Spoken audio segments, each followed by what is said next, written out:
May pambaong good vibes po kami ngayon.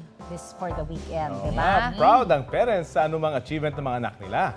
Pero sa Masbate, meron daw ibang umiksena sa pagtatapos ng isang estudyante. Naman! Kaya congratulations kay Jessie Alicante Jr. kabilang sa grade 6 graduates ng Famosa Integrated School. Pero nang magmarcha, meron daw agaw eksena, oh. Hindi lang kasi ang tatay ang kasama niyang umakyat sa stage. Umaligid din ang alagang aso nila na si Sawa.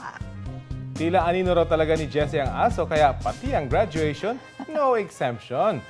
Viral online yan with more than 300,000 views. Trending! Congratulations, Logie. Sawa.